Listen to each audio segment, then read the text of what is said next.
I was just living my life. And what I kept noticing is the same kinds of people kept turning up. And I had the same reaction to them every time. And God kept saying the same thing. Why do you see that speck in her eye, but you cannot see that beam in your own eye? Welcome to this session of Unleashed, where we are going to talk about Jesus' question, why do you see the speck in your neighbor's eye but not see the beam in your own? Now, that's kind of a funny thing, we think, and I remember when God first applied it to me, my sister's about 4 years younger than I am, and she married just about the same time I did, and we had very different ways of parenting. She became a parent before I did, actually, a little bit. And we had different ways of relating and just everything, you name it. We're just very different. But something kind of crept into our relationship, and it ended up being where it was kind of a contentious relationship. And I remember going to God. It got so snarky, and I was living in the same state at the time, and so we were close, at least in proximity to one another. And we kind of rubbed shoulders quite a bit, and it just got to be kind of an uncomfortable relationship. I felt like she was very self-righteous or condemning maybe in my approach to both parenting and life, actually. We had just very different worldviews and things like that. So anyway, it just got to be kind of, with her. And I remember going to God in my morning prayer, and this is the verse that he used on me. Why do you see the speck in your neighbor's eye but not the beam in your own? And I thought, you're right, Lord. How come she doesn't see that beam in her eye? She's poking her finger at me, and telling me, just being really critical and things like that. And the Lord kept saying, no, Sonja, I'm talking about you and the beam in your eye. And so that began a practice for me of what the saints call self-knowledge, and I shared that in the book.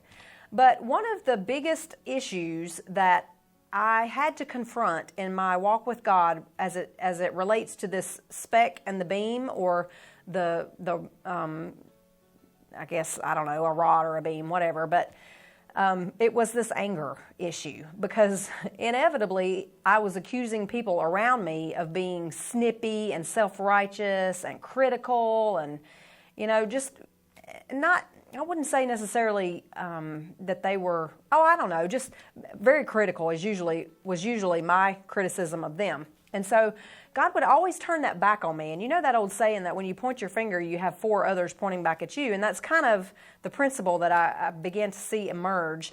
And so I practiced I wasn't purposely practicing, right? I was just living my life. And what I kept noticing is the same kinds of people kept turning up. And I had the same reaction to them every time. And God kept saying the same thing. Why do you see that speck in her eye, but you cannot see that beam in your own eye? And what I began to realize is, just like Jesus says in that passage, we walk around like this all the time. We can only see what's in this one eye, which is nothing, right? We can't see anything out of that eye because we're so busy looking at other people and all of the specks in their eyes when we have this log in our own. And so what Jesus is saying, please don't point out that speck in her eye when you have this beam, and we haven't talked about that and you don't have it out yet. And then he says, once you get that beam out of your eye, feel free then to inspect the speck in your neighbor's eye. So that began my practice. Anytime, and I still do this, anytime somebody evokes or provokes a strong reaction in me, even if it's not even necessarily strong, even if it's just an observation of any sort that's negative, I usually spend a little bit of time trying to figure out, what's my part in this? Am I projecting onto that person something that I am myself? Or, what's really going on? Well, inevitably, the real issue always came back for me to anger.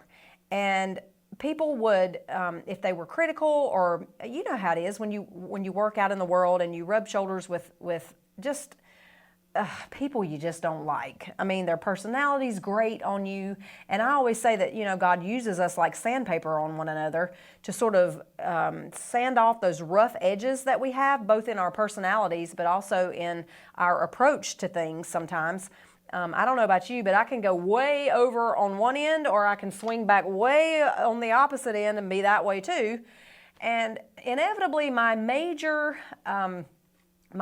beam, the major beam in my eye was rage and anger.